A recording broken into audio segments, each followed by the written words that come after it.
અરે ઓછું નાક પણ અસલી નાક. MDH કાશ્મીરી લાલ મરચાની પાવડર.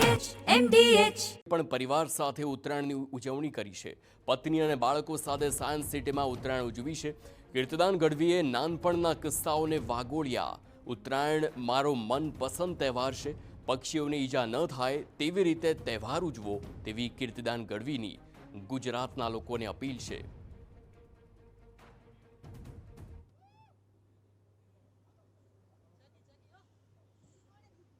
ઉત્તરાયણનો તહેવાર અને જો તમે પતંગ ના ચગાવ્યો તો એ તહેવાર અધૂરો રહેતો હોય છે. અને કોઈ પણ વ્યક્તિ હોય, ચાહે એ મોટા કલાકાર હોય કે પછી સૌ સામાન્ય માણસ હોય, ઉત્તરાયણની મજા અચૂક બનતી જ હોય છે. અત્યારે હાલ કીર્તિદાન ગઢવી કે તેઓ સાયન્સ સિટી વિસ્તારમાં અત્યારે હાલ આપને જોવા મળી રહ્યા છે કે પતંગની મજા માણતા તેઓ જોવા મળી રહ્યા છે. સૌથી મહત્ત્વની વાત એ છે કે ગુજરાતી છો અને પતંગની ઉજવણી ના કરી, તહેવારની ઉજવણી ના કરી તો એ અધૂરું રહેતું હોય છે.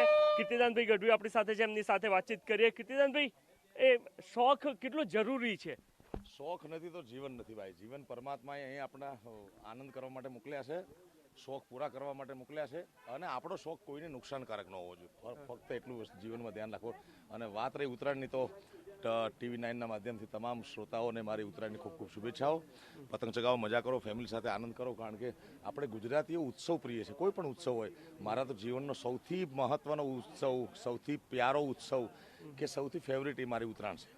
અને જ્યારે સંઘર્ષનો કાળ હતો, અત્યારે તો ભગવાનની દયા છે, પણ સંઘર્ષના કાળમાં પણ મેં 13-14 તારીખ ક્યાંય કાર્યક્રમ લીધા નથી. કારણ કે ઉત્તરાયણ મારો પ્રિય તહેવાર રહ્યો છે. પતંગ ચગાવો આકાશમાં, તમને પરમાત્માએ ખુલ્લું આકાશ આપ્યું છે. તમારી પ્રગતિ કરો, પ્રગતિની પતંગ ચગાવો, તમારી કેરિયરની પતંગ ચગાવો, તમારી પ્રતિષ્ઠાની પતંગ ચગાવો. પણ એટલું ધ્યાન રાખો કે કોઈ પક્ષીઓને નુકસાન ન થાય. કદાચ ઉત્તરાયણ આ જ શીખવે છે કે પતંગ મતલબ ખુલ્લું આકાશ છે તમારી માટે, તમે ઊંચા ઉડો જેટલું ઊંચું. બિલકુલ બિલકુલ, પરમાત્માએ એટલું વિશાળ આકાશ આપ્યું છે. એક સેકન્ડ તમે સાઈડમાં રહેજો, પેટલા કાપજો. હા,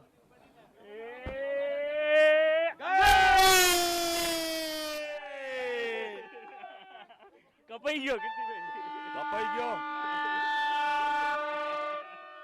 કપાળો દાદા, કપાળો એને એક શેર કહેવા માંગીશ. તું મોહબ્બત સે કોઈ ચાલ તો ચલ, હાર જાને કા હોંસલા હે મુજે.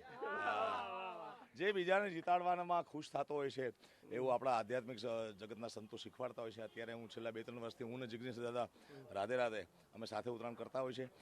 એમની પણ વાત એ હતી કે પતંગ કપાય અને બીજાને આનંદ આપવાની જે મજા છે એ આપણે કાપવામાં મજા નથી. ઓકે, આજના દિવસે કીર્તિભાઈ લોકોને શું કહી કહેશો? અને ખાસ તો એક કદાચ આપ જેમાં આપની શૈલી રહી છે એમાં લોકોને કંઈ કહેવા માંગો? ઉત્તરાયણનો તહેવાર આનંદ કરો, મજા કરો, મોજમાં રહ્યો. કારણ કે મોજમાં રહેવું, મોજમાં રહેવું, મોજમાં રહેવું રે વાલાજી રે, મોજમાં રહેવું, મોજમાં રહેવું, મોજ કરો.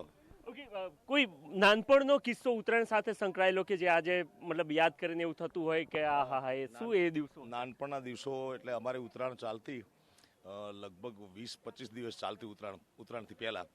અને નાનપણમાં જે પતંગ લૂંટવાની મજા આવતી, એ ચગાવવાની મજા આવતી. કારણ કે નાનપણમાં બચપણ હોય છે. બચપણ એવું છે કે જે આવે પછી જાય છે, પછી આવતું નથી. ત્યાર પછી જુવાની આવે, ત્યાર પછી વૃદ્ધાવસ્થા આવે. પરમાત્માના દરબારમાં એવી વ્યવસ્થા માનવ જીવન માટે ગોઠવેલી છે કે એક આવે બીજું જાય, એક આવે પણ બચપણ જાય છે સાલું આવતું નથી. અને બચપણને બહુ મિસ કરું છું. કારણ કે બચપણમાં કોઈ વસ્તુ તમને ગિફ્ટ મળે, કોઈકની કપાયેલી પતંગ એ પણ આપણા માટે ગિફ્ટ છે. એ લૂંટવાનો જે આનંદ હતો એ ચગાવવાનો આજ પણ આનંદ નથી આવતો. બરોબર છે. ધન્યવાદ. કીર્તિભાઈ, એક બીજો પ્રશ્ન કરવા માંગીશ. બહુ બધા લોકો હોય છે એમ કે ભાઈ તહેવારો નથી ગમતા, એમ આમાં મજા નથી આવતી, નવરાત્રી કે ઘોંઘાટ નડે છે, આમાં તો કે આ થાય છે, એવા લોકોને શું કહે? નિરાશાવાદી માણસો હોય છે, એમને તમે સ્વર્ગમાં લઈ જાઓ તો મજા નથી આવતી. અને જે ઉત્સાહી હોય છે, જે પોઝિટિવ થિંકિંગ વાળો હોય, એ જંગલમાં એકલો બેઠો હોય તો મજા હોય છે એને. એટલે મૂળ મનના કારણો છે, સુખ અને દુઃખ. મેં તો વિદ્વાનો પાસે, સંતો પાસે સાંભળ્યું છે, સુખ બહાર છે જ નહીં ભાઈ. તમારા મનમાં આનંદ હોય, તમારા આત્મામાં આનંદ હોય, તમારા પરિવાર સાથે આનંદ હોય, તેનાથી વિશેષ કોઈ દુનિયામાં આનંદ હોતો નથી. ઓકે, તો કીર્તિદાન ભાઈ ગઢવી અને એમના ધર્મપત્ની પણ સાથે છે, એમની સાથે પણ આપણે વાતચીત કરી. બેન,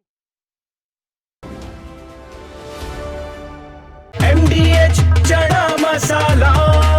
હવે છોલા હોય કે ચોળા, સફેદ ચણા હોય કે કાળા ચણા, બધું મજેદાર બનશે. MDH